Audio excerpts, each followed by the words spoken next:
La grâce commune.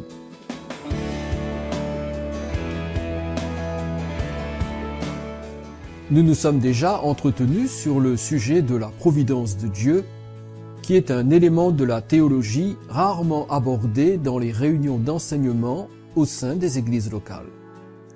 C'est d'ailleurs un fait regrettable, car cela prive les croyants d'une précieuse connaissance concernant la nature et le caractère de Dieu.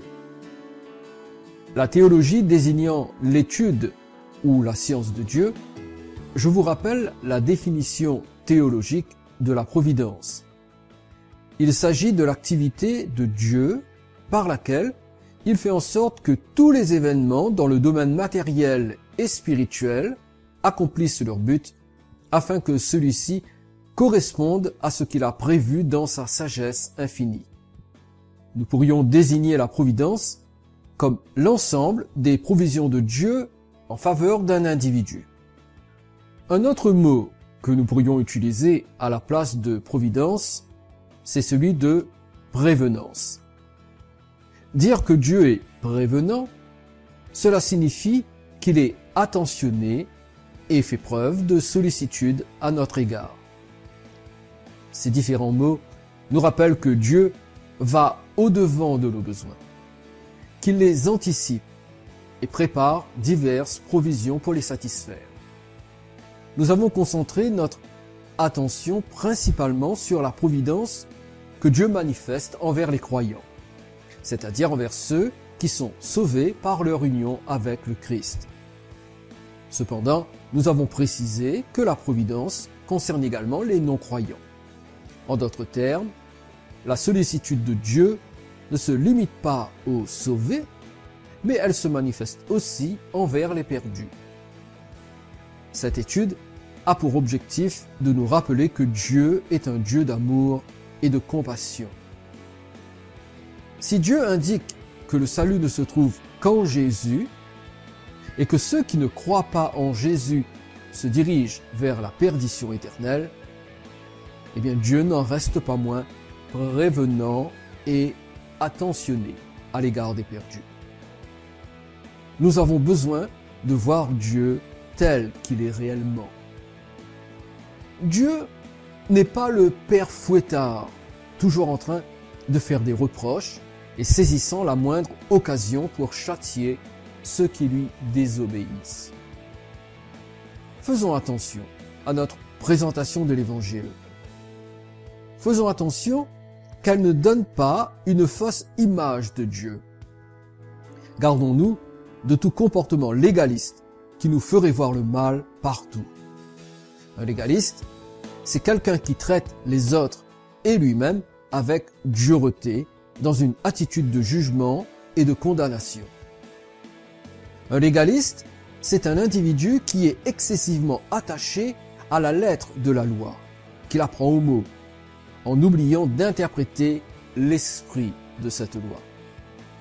Faisons attention en tant que chrétiens de ressembler davantage à Moïse qu'à Jésus, desquels il est dit dans l'évangile de Jean au chapitre 1 au verset 17, « La loi a été donnée par Moïse, la grâce et la vérité sont venues par Jésus-Christ. » Jésus était radical en ce qui concerne la vérité, mais il l'a proclamé dans un esprit de grâce et non dans une attitude légaliste. Non, Dieu n'est pas un père fouettard. Nous allons découvrir qu'il est plutôt du côté de la joie. Dieu veut que l'être humain soit heureux, même s'il sait que le péché et les effets du péché limiteront le libre accès au bonheur. Tous les hommes et toutes les femmes seront-ils sauvés? Non. En réalité, beaucoup seront perdus. Mais cela n'empêche pas Dieu de désirer leur bonheur et de faire des provisions pour que cela devienne le plus réel possible. Ceci étant dit, voici comment nous devons voir et présenter Dieu. Le psaume 103 et le verset 8 déclarent « L'Éternel est miséricordieux et compatissant, lent à la colère et riche en bonté. » Notons dans ce texte la proportion des attributs de Dieu. Il y a 3 attributs que nous pourrions qualifier de positifs: la miséricorde, la compassion et la bonté. Pour un attribut que nous pouvons qualifier de négatif: la colère. Et même lorsqu'il parle de la colère divine, qui est bien sûr une réalité, le psalmiste dit que Dieu est lent à la colère. Notons aussi que la lenteur de sa colère est mise en opposition avec la richesse de sa bonté. Le légaliste, contrairement à Dieu, est rapide à la colère et avare en bonté. Nous avons une magnifique illustration de la lenteur de Dieu à la colère dans le livre de la Genèse. Au chapitre 2, nous lisons les versets 16 et 17. L'Éternel Dieu donna cet ordre à l'homme: tu pourras manger de tous les arbres du jardin, mais tu ne mangeras pas de l'arbre de la connaissance du bien et du mal, car le jour où tu en mangeras, tu mourras. Dieu donne un ordre à l'homme, celui de manger de tous les arbres du jardin, à l'exception de l'arbre de la connaissance du bien et du mal.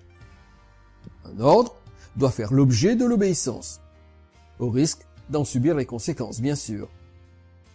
La conséquence attachée à l'interdiction de manger de l'arbre de la connaissance du bien et du mal est clairement stipulée ici. Il s'agit de la mort. Le jour où tu en mangeras, tu mourras. Notons la précision de Dieu. Il déclare: le jour où tu en mangeras, tu mourras. Maintenant, la question est: Adam et Ève sont-ils morts le jour même où ils ont désobéi à Dieu? Eh bien, nous pourrions répondre à la fois oui et non. Oui, parce que ce jour même, ils sont morts spirituellement. C'est-à-dire qu'au moment précis de leur désobéissance, ils sont devenus immédiatement ennemis de Dieu. Ce qui est la raison pour laquelle ils ont été chassés du jardin d'Éden. Non, ils ne sont pas morts physiquement. Car la Bible nous apprend qu'Adam a vécu encore sur la terre au moins pendant 800 ans après la chute en Éden. De la même façon, la Bible dit dans Romains chapitre 6 verset 23 que le salaire du péché, c'est la mort. Et pourtant, tout individu né pécheur dans le monde, et y vit pendant plusieurs décennies avant que la mort physique ne le saisisse. Pourquoi l'homme pécheur, tout comme Adam et Ève, n'est-il pas envoyé immédiatement en enfer pour y subir la colère de Dieu? N'oublions pas que c'est le sort qui a frappé les anges déchus juste après leur rébellion. Car la Bible nous dit dans 2 Pierre chapitre 2 verset 4, Dieu n'a pas épargné les anges qui ont péché, mais il les a précipités dans les abîmes de ténèbres et les réserve pour le jugement. Comment se fait-il que les êtres humains, rebelles envers Dieu et ennemis du Seigneur, sont eux épargnés par Dieu, continuent à vivre et à profiter des nombreuses et diverses bénédictions dans le monde, alors que les anges qui ont péché ont été immédiatement jugés et condamnés? Pourquoi Dieu continue-t-il d'accorder toutes sortes de bienfaits à des pécheurs qui ne méritent rien d'autre que la condamnation et la mort? Adam a vécu 930 ans sur la terre, dont un minimum de 800 ans dans un état de péché et de condamnation. Il a eu des fils et des filles, il a joui de la beauté de la planète, il a mangé une nourriture non polluée, tout ceci alors qu'il était dans un état de rébellion envers Dieu. Pourquoi? Nous en arrivons au cœur de notre message. La réponse à toutes ces questions se trouve dans la grâce commune, qui est le fondement de la providence ou la prévenance de Dieu pour tous les hommes, qu'ils soient ou non sauvés. La grâce commune désigne la grâce au nom de laquelle Dieu accorde aux humains d'innombrables bénédictions qui ne font pas partie du salut. Le terme commun indique ce qui est général à tous les hommes, sans se limiter aux seuls croyants sauvés par Jésus-Christ. Mes amis, il n'existe qu'une seule grâce, mais elle se manifeste de deux façons différentes dans le monde. Premièrement, il y a la grâce salvatrice, qui a pour effet d'amener les hommes à la vie éternelle en leur révélant la valeur de la mort et de la résurrection de Jésus-Christ. Deuxièmement, il y a la grâce commune, qui a pour résultat de rendre possible la jouissance de toutes sortes de bienfaits pendant la durée de la vie sur terre. Afin d'être encore plus précis, nous pouvons ajouter que la grâce commune diffère de la grâce salvatrice sur 3 points essentiels. Tout d'abord, ses résultats. Elle ne produit pas le salut et n'a rien à voir avec la vie éternelle. La grâce ne concerne que les faveurs propres à l'existence terrestre. Ensuite, ses destinataires. La grâce commune agit aussi bien pour les non-croyants que pour les croyants. Et enfin, sa source. La grâce commune ne découle pas directement de l'œuvre expiatoire de Jésus, mais elle est le prolongement du caractère et de la nature bienfaisante de Dieu. À la lumière de la parole de Dieu, lorsque nous comparons le monde qui nous entoure avec l'horreur de l'enfer et de la perdition éternelle qui attend les perdus, nous pouvons nous rendre compte de la présence abondante de la grâce commune de Dieu envers l'humanité. La Bible nous apprend que c'est Dieu qui permet à la terre de produire tout ce qui est nécessaire pour nous nourrir, nous vêtir et nous abriter. Cette production est non seulement diverse, mais elle est aussi abondante. C'est ce que Paul nous rappelle dans 2 Timothée chapitre 6, verset 17, « Recommande aux riches du présent siècle de ne pas être orgueilleux et de ne pas mettre leur espérance dans des richesses incertaines, mais de la mettre en Dieu, qui nous donne avec abondance toutes choses pour que nous en jouissions. » Notons que Dieu n'est pas contre la richesse des hommes et que l'apôtre ne la condamne pas non plus. Il ne demande pas aux riches de se dépouiller, mais il leur demande d'être de bons intendants des ressources qu'ils ont reçues du Seigneur. L'exhortation ici est que ceux qui ont des richesses ne font pas d'elles l'objet de leur sécurité, car cette dernière repose entièrement sur Dieu. Paul leur demande de ne pas être orgueilleux, c'est-à-dire, selon le mot grec, de ne pas avoir d'eux-mêmes une trop haute opinion, au point de considérer les autres comme inférieurs. Mais c'est la dernière partie du verset qui nous intéresse davantage. Elle nous apprend que Dieu, je cite, nous donne avec abondance toutes choses pour que nous en jouissions. Mes amis, ce n'est pas un péché de posséder des richesses. Par contre, ce qu'il est, c'est d'être possédé par les richesses.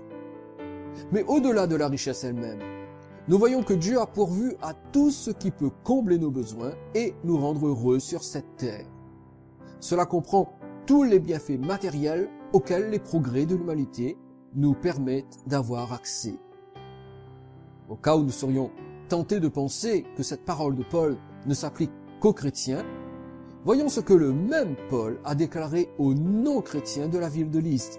Dans le livre des Actes, au chapitre 14, nous lisons les versets 16 et 17.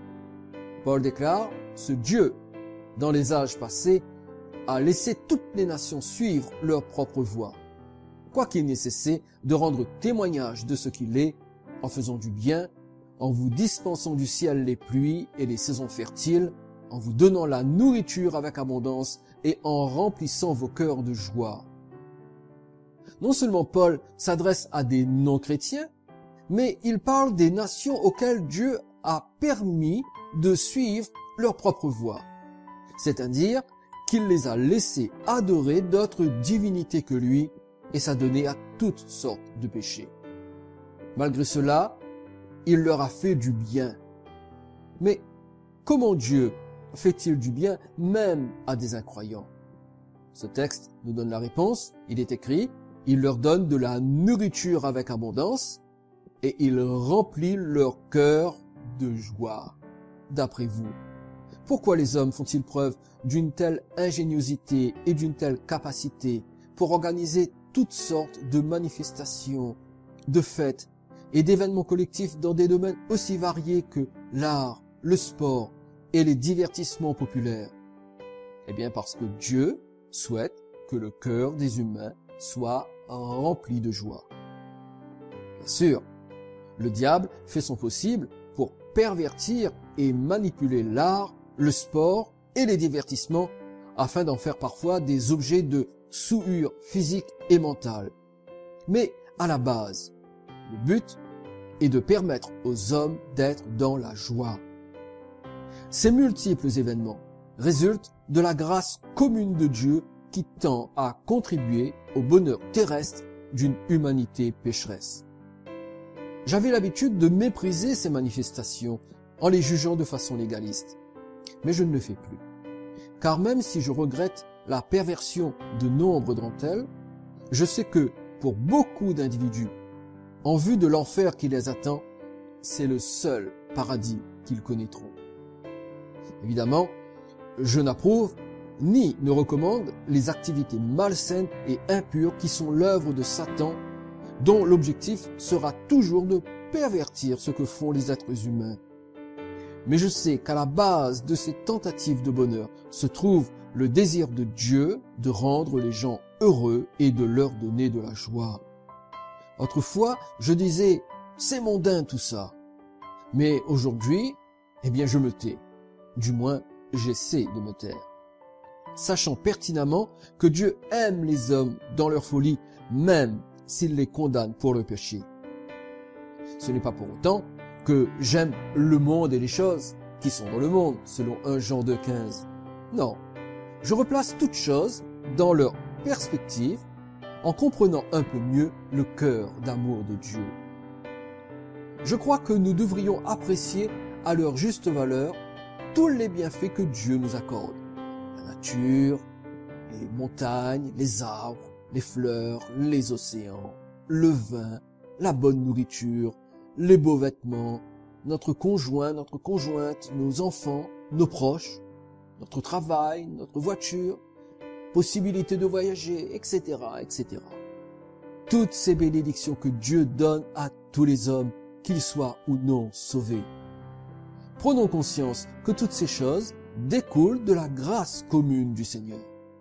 N'ayons donc aucune crainte de les apprécier. Le plan de Dieu n'a jamais été que les croyants se retirent dans des monastères, des abbayes ou des couvents, sous prétexte de se préserver des souillures du monde. Sachons que la souillure n'est pas à l'extérieur, mais bien à l'intérieur de nous. C'est pourquoi Paul dit dans son épître à Tite, au chapitre 1 et au verset 15, « Tout est pur pour ceux qui sont purs, mais rien n'est pur pour ceux qui sont souillés et incrédules.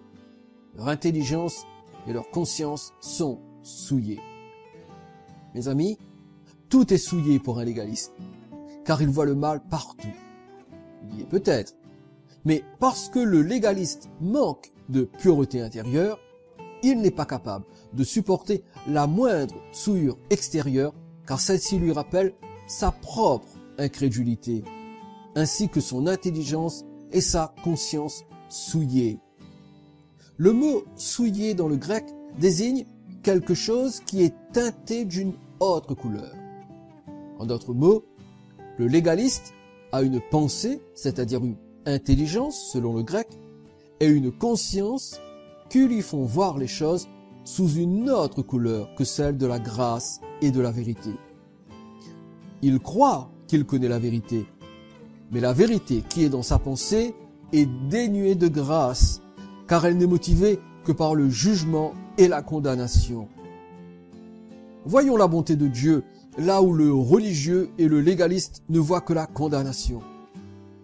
Comprenons que Dieu aime tellement le pécheur que, quand bien même celui-ci ne se soumettra jamais à Jésus-Christ pour avoir la vie éternelle, il saisira toutes les occasions possibles pour lui faire du bien. C'est ce qui est arrivé dans le livre de la Genèse, au chapitre 39. Nous lisons les versets 4 et 5. Il est écrit, « Joseph trouva grâce aux yeux de son maître qui l'employa à son service, l'établit sur sa maison et lui confia tout ce qu'il possédait. » Dès que Potiphar l'eut établi sur sa maison et sur tout ce qu'il possédait, l'Éternel bénit la maison de l'Égyptien à cause de Joseph, et la bénédiction de l'Éternel fut sur tout ce qui lui appartenait, soit à la maison, soit au champ. Dans le verset 4, nous voyons la providence de Dieu envers Joseph en lui faisant trouver grâce aux yeux de son maître. Cela signifie que Potiphar était devenu favorable envers Joseph au point de lui confier l'administration de tous ses biens. Dans le verset 5, nous voyons la grâce commune de Dieu envers Potiphar, en raison de la présence de Joseph dans sa maison. Notons que la bénédiction divine s'étendait à tous les secteurs de la vie de Potiphar, aussi bien dans sa maison que dans ses champs. Dieu a saisi l'occasion, grâce à la présence de Joseph, pour faire du bien au commandant de la garde royale. Pourquoi? Eh bien parce que Dieu aimait Potiphar, quand bien même il n'était pas sauvé. Même si nous n'avons fait qu'effleurer le sujet, concluons notre étude en découvrant le rôle extraordinaire que nous avons dans la manifestation de la grâce commune dans la vie des personnes non sauvées. Lisons Matthieu chapitre 5, les versets 44 et 45. « Mais moi, je vous dis, aimez vos ennemis, bénissez ceux qui vous maudissent, faites du bien à ceux qui vous haïssent, et priez pour ceux qui vous maltraitent et qui vous persécutent, afin que vous soyez les fils de votre Père qui est dans les cieux.